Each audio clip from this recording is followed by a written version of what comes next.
The next speaker is Stéphanie Walter, or Stéphanie Walter. I hope I pronounced it right. Stéphanie Walter. She's a UX designer for Malton. And in general, she eats, sleeps, breathes UX design. She's a Google Dev expert. Her claim to fame, which I thought was standing out, was helping redesign a monitoring panels for tower cranes once upon a time. And she is, I'm going to mention that later on, she's also going to do a workshop tomorrow on UX design. So if you want to join that, you can via mailing info@openslava.sk, or it will be pinned in the chat if you want to, after this talk, be like, Stéphanie, you're my hero. I want to join your workshop. Well, you can, and we're going to put it in the chat. But first, let her do this presentation. She's going to talk about designing adaptive components beyond responsive breakpoints.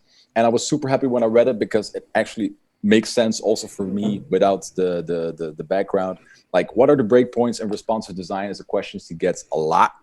But it's about, because we're thinking about the concept about screen browser size, but she's more of a fan, like thinking about what context is the use? Why are we in essence making this? So that's what she's going to talk about. So if you are ready, Stéphanie Walter, give her a digital applause with the clapping. I already see clapping coming in, Stéphanie, so people are pumped. Stéphanie Walter, the show and the floor is yours. Hi. Can you hear me first? We can hear Do you hear perfectly. Me? Yeah. Okay. So you see my screen? Everything is all right? Yep. Cool. Okay. So hi. Thanks for having me. I loved your introduction and everything you said about technology. And this is really, really, really important topics as well. So as you said, I'm Stéphanie Walter. I'm here today talk a little bit more about how can we design adaptive components that will be far beyond breakpoints. You can find me on Twitter at Walter Stéphanie. I also have a website, and the slides, and there's a transcript of this talk already available on my website, because I have some little demos with things that are responsive that you can play around. So after the talk, feel free to check my website for these kind of things. The first thing we're talking about is about designing beyond these arbitrary mobile screen sizes. Can you believe this book is already 10 years old? So this is the book kind of about responsive web design. It was written 10 years ago by Ethan McCarty, and he was introducing three things. He was introducing fluid grids, flexible images, and those CSS media queries. So at the beginning of the web, when I started as something we used to call web designers, I think we used to do those super static mockups in Photoshop, and nothing was moving around. It was like as if you were kind of building a picture of a website, and then you had people like developers and front-end developers do the actual code behind that.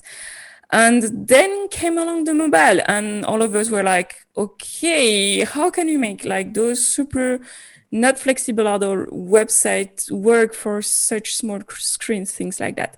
And this is basically how we've been kind of building websites for the last 10 years, which is we use those media queries, so those kind of CSS conditions to say if the viewport is smaller or larger or things like that than this width, then we change the component.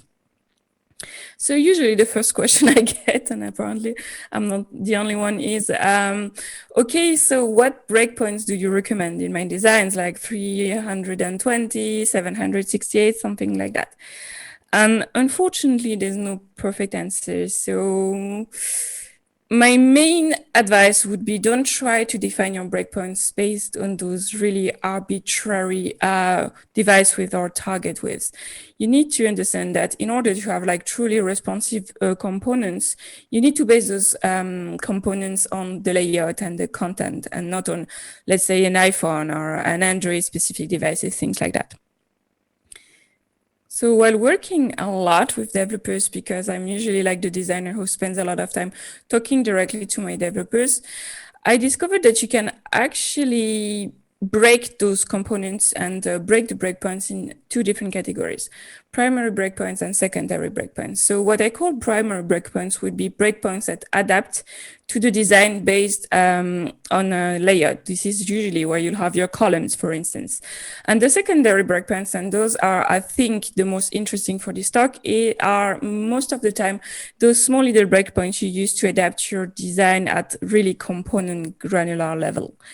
So primary breakpoint usually looks something like this. So I will talk about a cooking recipe website. Let's say I have a category for, I don't know, Halloween food. Let's talk about Halloween food. So we have a category with all the Halloween food, and usually in the sidebar, you have some filters to actually find what you're looking for. It could look something like that. So you might have a breakpoint at 180 pixels to say, okay, on the small version of the website, the filter sidebar is hidden behind the button. And then when the screen gets that large, we have a sidebar that is like, I don't know, 300 pixels, something like that. And the rest of the content is on the right. So those are my primary breakpoints. It's usually those breakpoints, those CSS breakpoints, where you are going to trigger your major layout changes from 1 to 2 to 3 columns, whatever you need. And those designers, they will usually, apparently, if you're kind of lucky, provide you with 2 versions of the page. So a desktop, which is a big one, and a small one. And you're like, okay, well, I have 2 components. I can make that work as a developer. So you'll say, let's use the small component on the mobile or smaller viewports.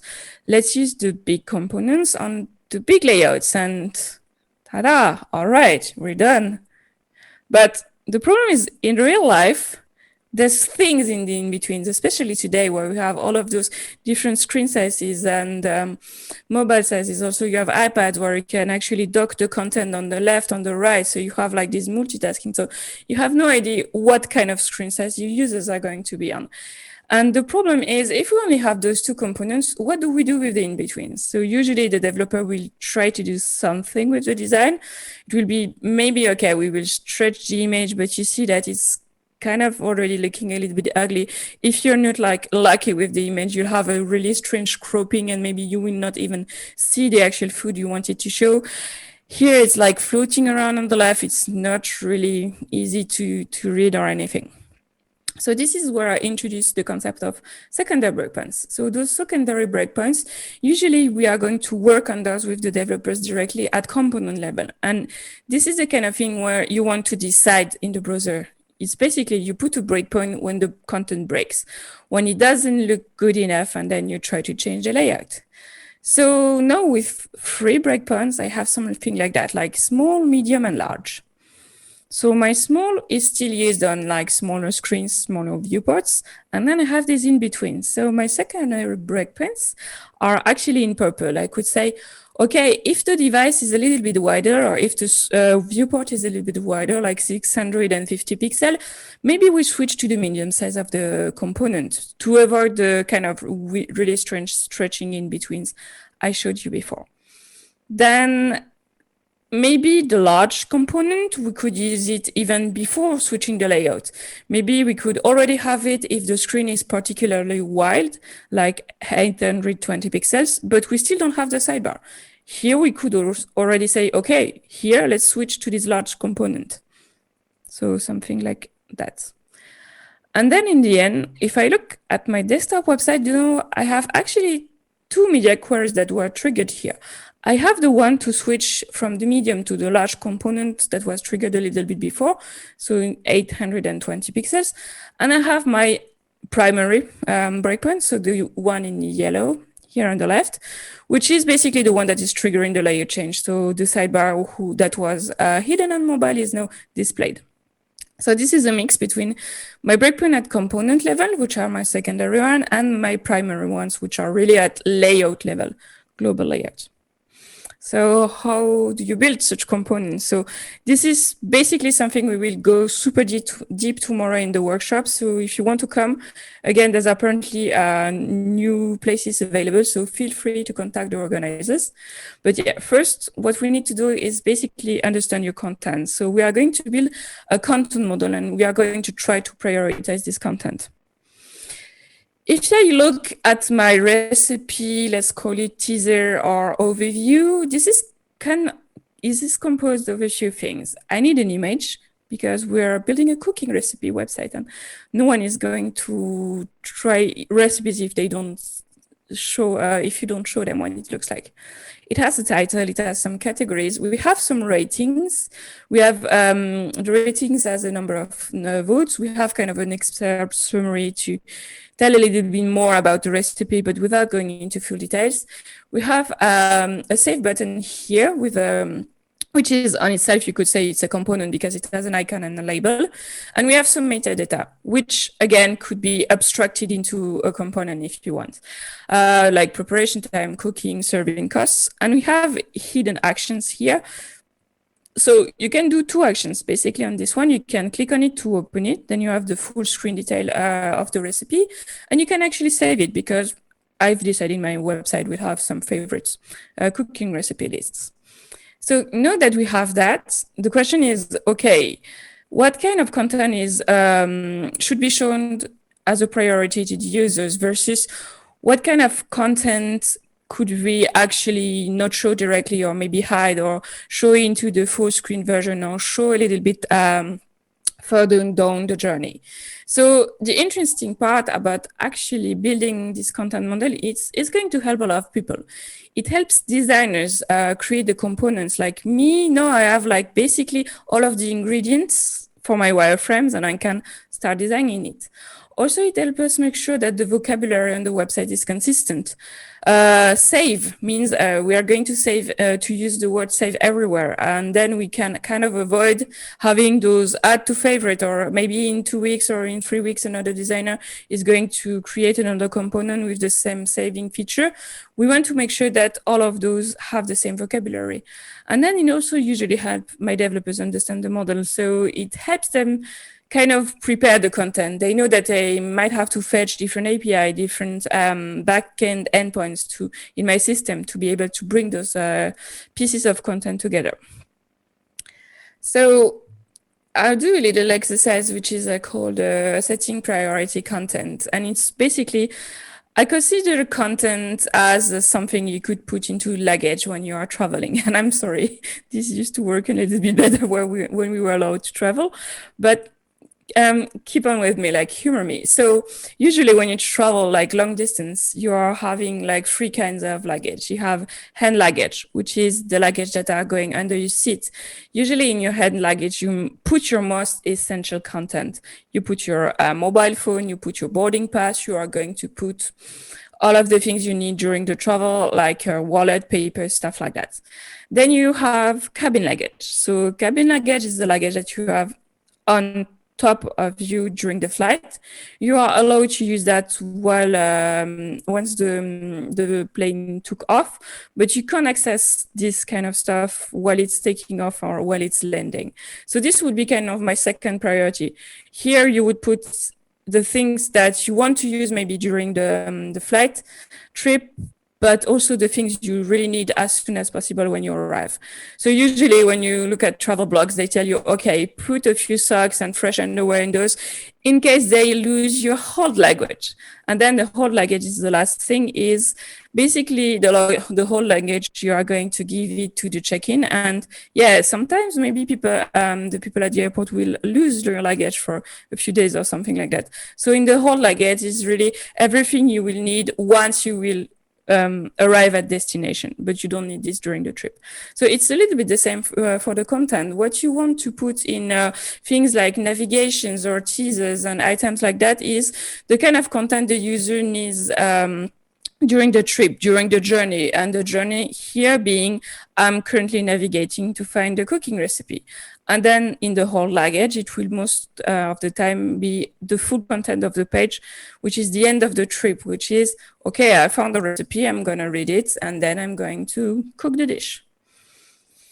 So how do you decide? Well, you need to do your user research. You need to do your homework. You need to interview users. You need to understand really their needs and things like that. Also, it might depend on your website. If you're doing a cooking recipe website and your unique selling point is to say, okay, we are providing recipes for people who don't have time. And then maybe one of the most important piece of the content will be, how long does it take? If on another hand, you are, I don't know, cooking a cooking recipe, building a cooking recipe where you say, okay, it goes around ingredients and we want to provide alternative ingredients, things like that, then maybe the cooking time is not a super important feature or content anymore, but the recipe ingredients are becoming a more important feature. So here in my case, it was pretty generic. So what we decided is everything that goes under my seat is, of course, the image is super big, it's wide. You want people to look at this really beautiful pizza and you want them to cook the same one. Then the title, because they need to know what to cook. And also the ratings are quite important because this is something that we refer as social bias. So the idea of social bias is that people, when they see rating online, they tend to trust it. And if you have something that has good ratings, most of the time people will click on those kind of items more because they imagine that first, like the ratings are genuine. So other people actually are kind of promoting this kind of content. So it creates this kind of bias of saying, okay, if other people like that, maybe it's a good recipe, things like that. And then the stuff I can put to the hold, and this is the reason why the small component doesn't have all of that, is all of the metadata I have here, like preparation time and stuff like that, because those I will find them back on the recipe details. So again, do your research, think wisely before not showing some kind of content for specific screen sizes, because if you take decision without doing user research, most of the time you might end up taking the wrong decision, or maybe you will not take any decision at all because everyone in the room will have their own opinion, and then it will become an opinion debate instead of actual design based on user data. So I've designed these three components. I say, okay, the small version is on smaller screen sizes, medium and large. The question I ask now is, but could we actually imagine reusing these components, not only for responsive web design, but maybe for other things like reusing these components in other contexts and things like that? So this is where I'm trying to kind of design toward this kind of automagical idea of condition layouts. So we have the concept of modular design. So we used to design those really pretty pages, and it was kind of a picture of what we wanted as a website. Today, designers are more into like reusable modular components. Instead of designing those really fixed width pages, we are really trying to design this set of components that work with each other that you can reuse from pages to pages. And then we call those things usually design system, which is the place where you show all of those little boxes. So I on purpose use a Lego illustration here because this is kind of basically most of my work is like building those little bricks of Lego that will work together, that we can reuse across the whole website, but also across different screen sizes to make it work.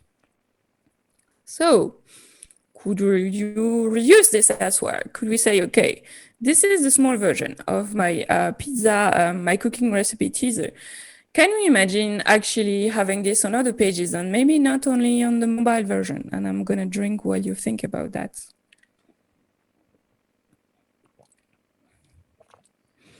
So you could imagine that at some point, since we have, I don't know, Halloween, we could have theme pages. You say, okay, in the beginning of the year, you have all of those recipes around like winter dishes, stuff like that. In the summer, it's salads and things. And around Halloween or autumn, you have all of the pumpkins recipes and things like that.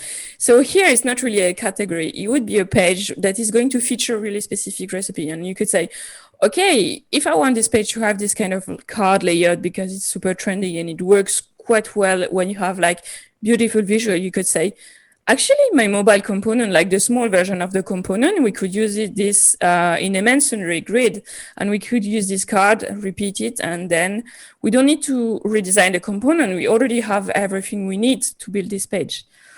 You could say, okay, then on top of my cooking recipe, I have a blog, and maybe I want to promote some of those recipes. So here again, if your card is quite small and it fits in a smaller viewport, like 300 pixels, something like that, it could fit in a sidebar. So again, you could reuse this component in someplace else, like a sidebar.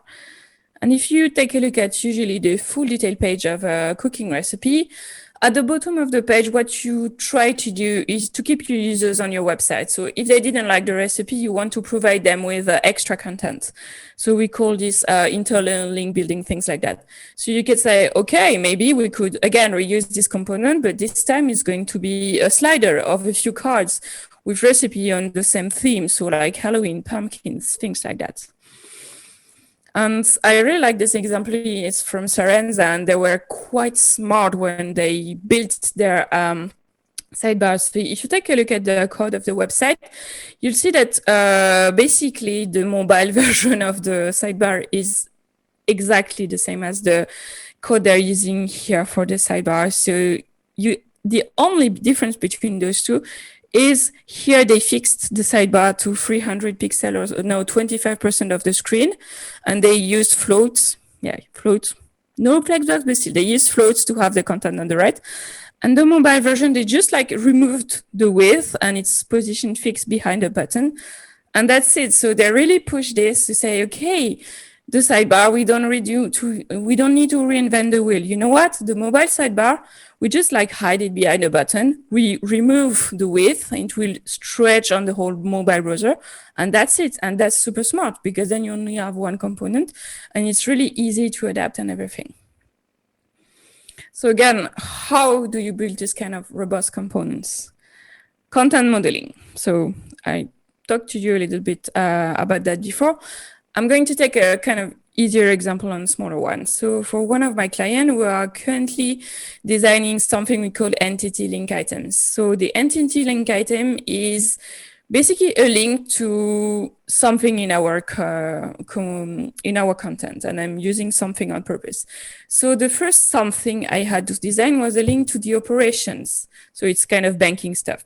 So I said, okay, what's the content of model of my operation in this case? So here for this small little links, I want the name of the operation. I want an ID number, and we decided that operation and different types of entity, they also have this little icon so that the user can quickly see them and differentiate each item type. And then it has a link.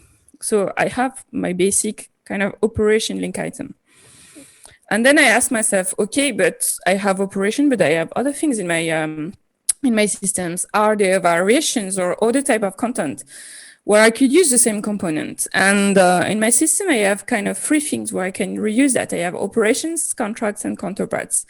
And all of those three different things are completely different. Like in the end, when you arrive on the full detailed page, it's really another content. But at the core, I was able to extract this kind of same content model for the link, which is a name, an ID number. So the ID of the operation, the contract, and the counterpart is not the same form. It's not the same kind of, here you have like an iPhone, here you only have a few numbers, things like that. But in the end, it's an idea. So, and then I have the different icons.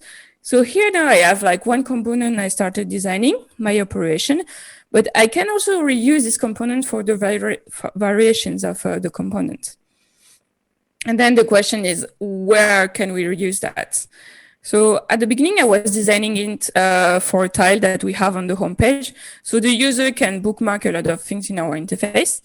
And then we said, okay, we can need my bookmark style where they can have a mix of everything they bookmarked. But then I started thinking about other places where we might have this entity link, which is basically a link to the full detail page.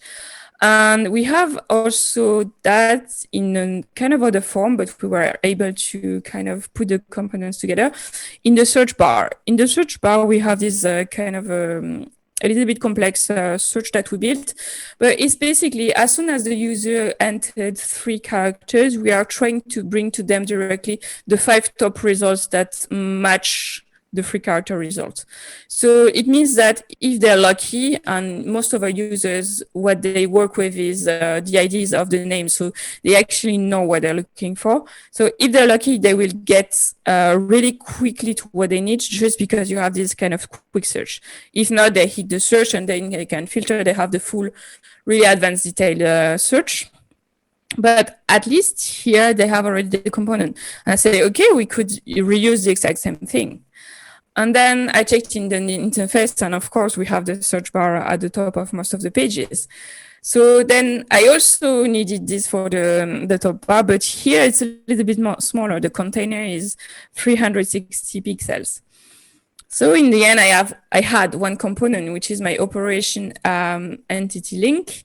And I was able to use it for three variations: operation, contract, and counterparts. And then by looking at my interface, I was able to also say, okay, we can also use this for the search. And then we have the big search and the small search.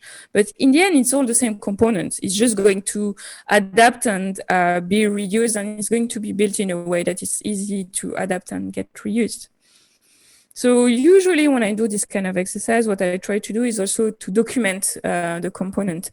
So this was kind of based on atomic design, atom molecules component, things like that. So we had a list of all of the components in the wireframes, and we basically linked in the documentation this to every, I'm sorry, it's in French, but to every single page where we were using this component.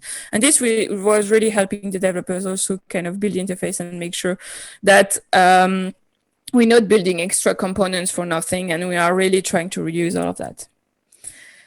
So from ideal condition in design tools, how do you bring that kind of stuff in the browser? Jen Simon, she's an amazing lady. You should totally follow her. And she does a lot of things around grid on YouTube. She has a channel dedicated to that. She gave a really interesting talk in 2018 at an event apart, which is called Everything You Know About Web Design Has Just Changed. And she introduced this idea of intrinsic web design. And this is a little bit of how someone else like Jay Freston paraphrased it, so I'm going to read that to you. So instead of changing styles based on the size of a viewport or how big the screen of the device is, components automatically lay themselves out based on their own ideal condition.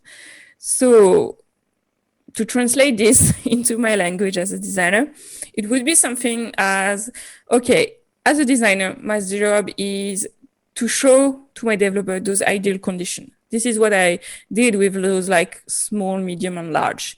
But I never told them, okay, the small is for 200 pixel or 228. I'm like, then what we do is we put those components in the browsers and we discuss. We decide directly in the browsers how they will adapt. And today we have quite a few cool things called grid layout and flexbox. And you can actually, with those two specifications, so it's CSS specification, build components that are able to adapt without needing any media queries. So this is a demo by Adam Argyle, and I hope the video works well. So the code is at the top, and you see it's like flex, wrap, and he's using like all of this flex property. And you have like 4 different layouts with this form. This is a small, medium, this is a little bit larger. And then if I keep on making my viewport a little bit bigger, it stretches. And there's not a single media query here, so I'm showing you the code. I put the demo in the article as well. So the idea here is, thanks to Flexbox, he was able to build a component that is able to adapt. So here I was playing with my browser size to adapt it. But what you have to imagine is here I put that component directly into different container size. And then thanks to this all like flex situation, the component is able to adapt. So if I put his component in a small container, so in a small parent, it looks like that. In a big one, it is able to stretch, and everything in between, it's going to be able to adapt. So that was a demo for a form. The question is, could we do that with my cooking recipe website? And Geoffrey Croft actually was inspired by my kind of attempts, and he made a demo. So here you see my cooking recipe website. I have the 2 components on the screen, and he has like a small version of a container and a larger one. And here again, it's able to adapt. So he's mostly using Flexbox, and he wrote an article about that on CSS tricks if you want to check it, if you want to see how I did it. But basically, I was able to build this responsive component for my cooking recipe teaser without a single media query. And the fact that he built this without a single media query, again, it means that if I put this component in a smaller context, in a small parent, like a sidebar, it will look a little bit like that on the left. If I put it on a bigger container, then it will look a little bit like that. So it's a mix between Flexbox, clamps, and other things. So if you're interested into this kind of stuff, there's a lot of people who are currently doing amazing things like that with Flexbox, grid layout, min, max, and clamp. Just Google like responsive web design without media queries, and you see there's a lot of different demos. So what can we achieve without media queries? The kind of drawback is we can't do exactly what I wanted, because in my version, I wanted to show the metadata on the big version, but I didn't want to display them on a smaller version. And I wanted the save button to be on top. Since I don't have media queries to detect the screen size, then I'm kind of a little bit stuck to keeping the same flow, and I can't like hide and show different elements. So we can do something like that, which honestly for me is already quite good and interesting. But if I really wanted to have something like that, we would need something that is called container queries. And container queries is kind of a joke on Twitter, like I think every week or something, I have someone say, container queries, do developer want them? Yes, please. So the idea of container queries or element queries, it was called like that, is with media queries, you are changing the layout of the component based on the viewport width. With container queries, the idea would be able to change the layout based on the parent or on the container width. So at the moment, this is not technically possible, but there's like people working on that on specifications. So for the moment, you can't do that in CSS, but some smart people like Philip Walton tried to emulate this with JavaScript. So he's basically using something called resize observer. And here you have a sidebar card on the right side, and you have a calendar on the left. And you see here the card on the right, but also the calendar on the left. It's adapting, but it's not adapting when I'm like resizing the screen. I took the screenshot on purpose with my browser open with the background. It's really like, it's adapting to the size of the parent. So whether I put this card in a smaller container, in a bigger container, things like that. So this is really the idea, to say, okay, as a designer, I'm going to build those components, and then I'll be able to use them in different contexts, and not only for responsive web design, but also for sidebars, for smaller container in search results, things like that. So usually when I say that, I have a lot of designers who look super weird at me, but I really think that whatever like the technical part you're using, if you're using grid layout, Flexbox, JavaScript, whatever, as designers, we really need to stop obsessing over pixel perfections and embrace this kind of fluid intrinsic nature of the web, because it's not print design. We are still kind of in this mindset. We are designing something in tool that are not super flexible. We are trying to compensate for that with designing the same thing at different sizes, but still.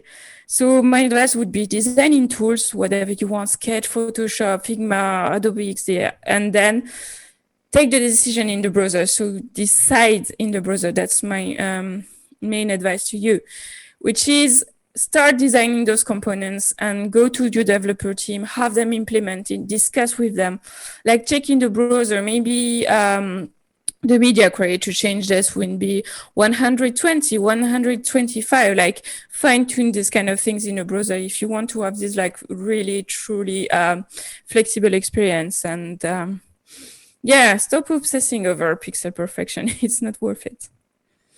So another things when we are designing these components, we usually tend to forget as designers is we design for the happy path, and the happy path is usually, okay, the perfect content, the perfect site, the perfect image, really nice cropping, everything loaded perfectly. And we usually tend to provide those to our developer, which is like the perfect thing. But the problem is, again, in real life, a lot of things might happen to your contents. And as designers, we usually have to provides some answer to those kind of decisions that developer will have to take. So what happens with my content if the title needs 2 lines? Well, it stretches. But then what do I do with the right part? Do I keep it at the top like that? So I have like a little bit of padding and a lot of padding that is going to add at the bottom. If I have 3 lines, then I have even more. Or do I say, okay, let's center this into the components? So this is the kind of stuff, like if some of the pieces of the content is bigger or smaller, what happens to the rest of the content? This is something I love usually. It's like, okay, you tend to design this component with, again, always the same amount of content, which works perfectly. But then what happens is I have like less or more content to this component. Usually you have 2 kind of solution. You either say, okay, the component will take the half of the content. So it means that then you have like unequal spacing, like vertical spacing here. Or you can say, okay, if we have this grid, it will take the half of the bigger container, something like that, or like mean half or something. And then you have a lot of white space here. And I'm not saying any of those is better than the other. I'm just saying this is the kind of stuff that your developer will ask you when you have like real content in your components. And this is the kind of stuff you need to discuss with them, like what happens when you have different kind of length of content. Then what happens if you don't have value for some contents? Like if you don't have any votes, what happens if the content is missing? So I don't have an image yet. Do I put a placeholder? Do I remove the image and then it stretches? Again, there's no perfect solution here. It's just the kind of things that you need to think about. And then, yeah, what happens if you don't have the value for some content? So you don't have votes yet. Do you put like 0 votes? But it's a little bit weird then to have the stars, because here, if someone sees that really quickly, they might think, okay, this cooking recipe doesn't have any votes, it's not a good one, or something like that. So do we put something else, like no rating available, or do we just remove this part of the component? Again, this is design decision you need to take. So regarding contents, a few tips. Don't use lorem ipsum, don't use fake content. And if you're using fake content because you can't use actual content for different reasons, make sure that at least it has the structure as close as possible to the real content. And to do that, if you are a designer, ask for the limits. So ask your developers, okay, what do we have in the database for that? What's the minimum? What's the maximum? But also ask about average content. Just because you have like 200 characters in the database doesn't mean that all of the content is that wide. Like I have maximum limit in database, which are 250, and the biggest piece of content I have for that is 70 characters, something like that. And if you are a developer and something is missing as the designer, how it should behave, usually we are more than willing to provide those kind of things. We just maybe didn't think about it or something like that. So as designer, also I think we should take special care about designing different interactive states. Like an input field can actually have a lot of different states, like default, over, active, focus. It has a placeholder, it doesn't, it's filled, it's not filled, we have information, error, all of that stuff. So as soon as you're starting to play with interactive states, you can't just like, again, design this perfect field and everything went right and everything. You need to think about all of that. Data population, about things that might go wrong, which is sometimes maybe your contents come from different places. So maybe sometimes you have to wait a little bit for that content to load. So again, this is on the right, the happy path, which is my content is successfully loaded. But at some point, do I need some loaders because the cards take a little bit of time? What happens if I don't have any content for that in the database? Do we display an error? Do we display a message to say, okay, this piece of content just doesn't have anything in the database? Or maybe sometimes you can have content from different areas and you have problems with web services, stuff like that. Then you need to think about data population errors also. Like, is there a way for the user to prevent this error? Most of the time, it's unfortunately try to refresh the page, but sometimes they can do something else. So again, beyond happy path, what's happening while your content is loading? and then like different amount of content. So I designed my bookmarks, but then I had a question by my developer, which was basically, okay, we have 5, but what if the user actually bookmarked 10 things? What happens? Do we stretch the tile on the web page? Or do we put some pagination? Or do we say, okay, we're visually going to display 5, and then we have a scroll bar in this tile and things like that. So again, I'm not saying there's a perfect solution for that, just that this is the kind of stuff that might happen. And you need to be prepared to answer those kind of questions, like what happens if I have 100 components like that on the page? What happens if I have only one of those components? Stuff like that. So obviously you don't need to design all of them. I designed them to give you like visual example, but most of the time this is the kind of stuff you can put in a user story. Like just say, okay, if we have like more than that amount of content, we have a button or loading button, things like that. The idea is decide what will happen and communicate it with the developers at some point. And then how to think behind the happy path. So know where the data come from.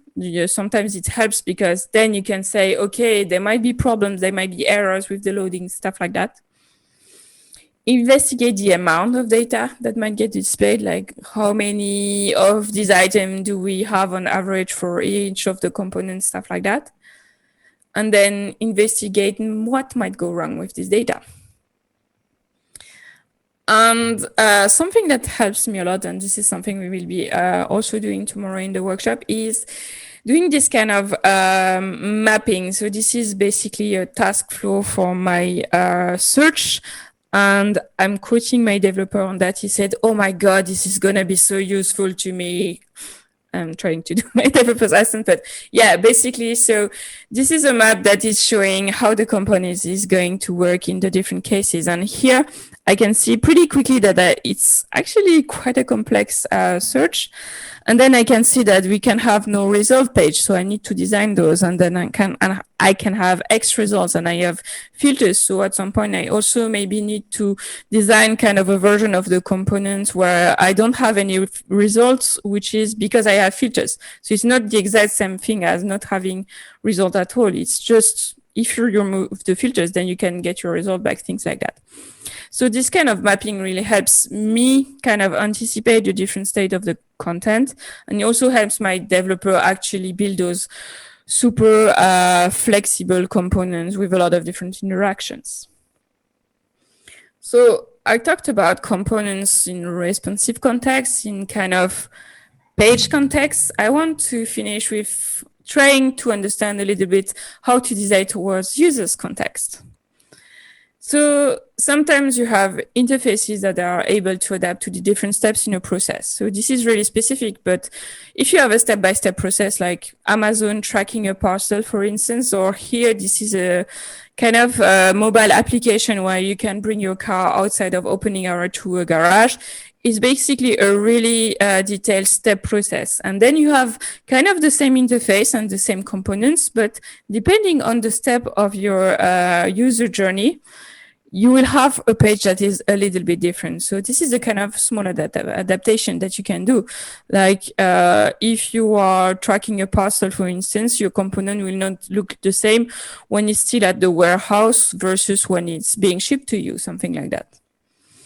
We could also imagine adapting our components to user environment. So this is especially true again on mobile devices, because the mobile devices have a lot of sensors. So you have GPS, you have a sensor for ambient light.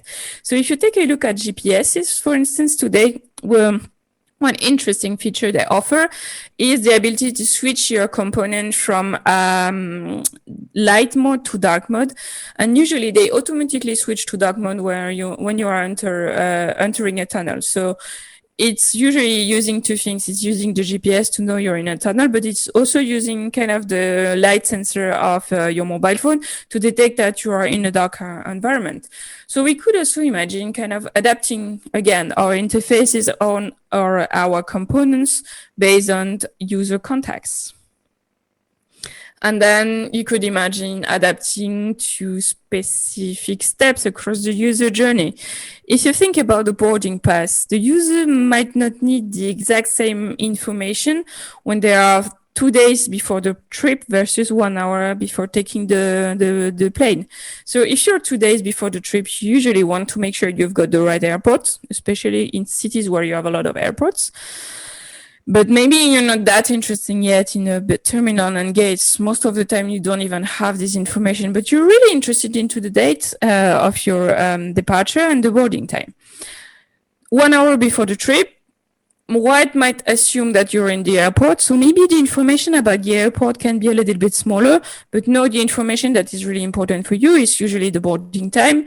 And if we can get terminal, gate, and seat, then this is the kind of information. So we could also reprioritize the content based on the different moments in a user journey, things like that. And you could imagine this kind of component being like that on a mobile. And then if you have a smartwatch, you have the same content priorities. So those are super big. And then the QR code is something you will need a little bit later. So you would swipe and then you get your QR code, things like that. So this last part, though, is a little bit experimental because it means that we are basically changing the interface based on different criteria.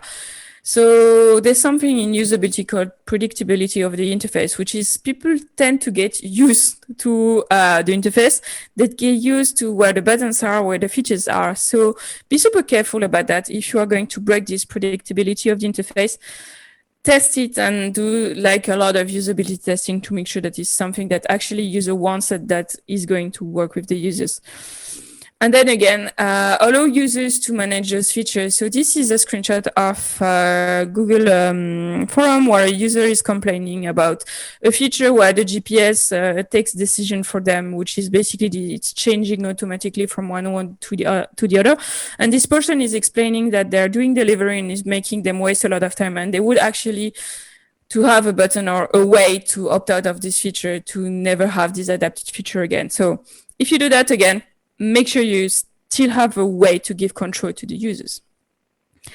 So again, you need to deeply understand your user needs to kind of build this kind of interfaces. And something we tend to do as UXers is build something we call the user journey maps. So user journey map is kind of a super long map with all the different phases of a user.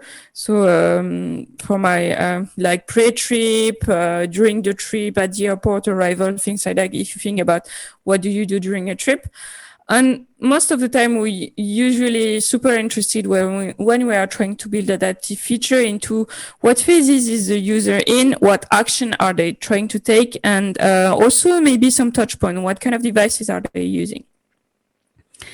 Another way of doing like adaptation to user and to UI, and this is the last one, is basically machine learning and big data. And I'm not a big fan usually of big data and things like that.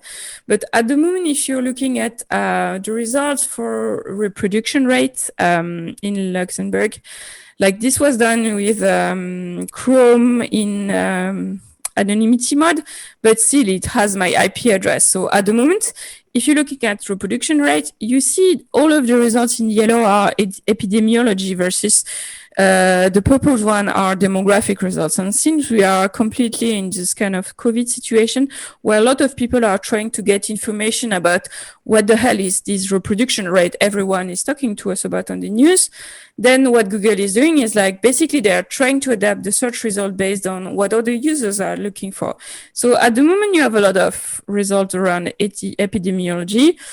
I'm quite sure that if you took that screenshot like 2 years ago, maybe we would have more demographic results, things like that, or maybe a little bit more balance. So you could imagine like trying to understand your users and learn what other users are doing with machine learning algorithms, things like that. But again, be careful about, there's a lot of issues also with algorithm and big data to really try to adapt these interfaces. So to sum it up, try to think beyond screen sizes, really try to think about what will happen if with the component is in a sidebar, things like that. Try to build reusable components that are able to lay themselves out based on their own ideal condition, which means stop thinking about pixel perfection, stuff like that. Try to design beyond this kind of happy path, happy content. Make sure that it will work in a lot of different situations. conduct user research and do some content modeling, work on your information architecture to take this kind of design decisions. And remember that it's a collaborative process, so you need a lot of people to build this kind of things, and especially to collaborate directly with the development team. And if you want to put that all in practice, I built a really nice workshop that we're going to have a lot of fun with a few different exercises tomorrow about content modeling, content priority, and building reusable components. So you can email the team if you want to come to the workshop. That's it. All right. Thank you very much, Stéphanie Walter. Like I said yesterday, normally this is the standing ovation, the clapping, everybody going crazy. I can clap. Well, there you go. There will probably be the digital claps coming in the chat. Thank you so much for the presentation, also from my side, because I understood everything. So that's also like, if you can explain it to a 6-year-old, you understand it completely. So I was really happy to see the presentation. The claps are coming in. I don't know if you're in the Hopin platform, if you can see it, but people are excited. No, I didn't. I forgot to log in. No problem, no problem. That's why I'm here. I can translate it for you. People are saying very interesting, useful, great presentation. I'm just letting you know that they love it. If you want to let Stéphanie know, by the way, the audience, they're in the polls. After every speaker, there will be a poll about the presentation. Was it useful? What did you learn? What do you think about the speaker? So if you want to let the Open Slava team and Stéphanie know, fill in the poll. But looking at the clap, Stéphanie, you did a great job. There's also, let me check real quick. Let's go in there. There was also a question from Marcel. Marcel, I'm just going to read it to you, and you're probably know more than me. So who should take responsibility for decisions, how to deal with no happy scenarios while designing adaptive components? You want me to repeat it? That's like, yeah, that's 2 questions, right? So who should take responsibility for decisions on how to deal with no happy scenarios, like you mentioned, while designing adaptive components? So taking responsibility, it's complicated to answer because it really depends how your team is organized. Also, it depends on the responsibility. If the responsibility is like who should decide what goes where and everything, I would say usually it's designers, but you also need to understand that the job as a designer is to understand user needs and to fight for the users, but at some point you also need to understand the business needs. So most of the time as designers, you end up taking decisions that are kind of a mix between providing what's best for the users while still bringing forward the business needs and business requirements, especially if it's about making money. So most of the time it's a big discussion about marketing. People also sometimes get involved, and developers. So most of the time, this is also why we tend to try to involve as many people as possible at the beginning. This is why we build wireframes and we test them before building the actual component. So taking responsibility, I think like designers should take responsibility for design decision. But at the meantime, they need to be able to take those responsibilities. So they need to have access to designers. They need to be able to do their job properly. And what was the second part of the question? I'm sorry, I forgot. Yeah, it was 2, but I think you pretty much, if I'm looking, answered who could take responsibility for the decision, how to deal with no happy zero, designing adaptive components. So yeah, I think you answered. I'm going to ask Marcel, let me know if she answered your question. I think you did, but I'll ask him. From my side, there you go. Marcella said it's fine. So nice. Good. And then one last one, also from my end, because people are asking where they can find the presentations, but Open Slava will probably share that. From my side, and you already also mentioned it already, but just out of interest, because also a lot of people in the business, not with your background or the more development background, have to work together. Like you said, a lot of people are involved. And you mentioned the part in the beginning where you were talking about with the pizza and the ratings. You say, well, we see from research that if we do the ratings and the stars, people are more tend to click. I can imagine if you're a designer or developer, where do you get, and you can look at the big data and the algorithms, like you said, but where do you get that info? Do you know, I see so many designers are like, they just make it up, but where can you find that, how users actually interact, what colors, what buttons, what sizes do they actually get triggered from a psychology perspective? So there's two things. There's like generic user psychology, and you have a lot of book about that. There's like, so this thing's called cognitive biases, which is ways our brain works and ways we think our brain works, and sometimes we get tricked into thinking something. So for instance, if you're on Booking and you see this kind of only free left, no one told you need to book that really quickly because you don't have time because other people are looking at it. It's your brain who's doing kind of the math, saying, okay, there's only free left, oh my god, a lot of people are interested. I'm quite convinced it's completely fake on Booking most of the time. I had like only one left. I booked it, and then when I went back like 2 hours later, there was still only one left. So, Yeah, but this is called like cognitive biases. And if you want, I can send you a lot of links. There's information about cognitive biases on my blog, and there's a lot of books around psychology for web designer. I think I've got one somewhere in my apartment, which is like 100 theory, psychological theory web designer need to know. And there's like 100 more. So for generic things about user behavior psychology, there's a lot of information you can find.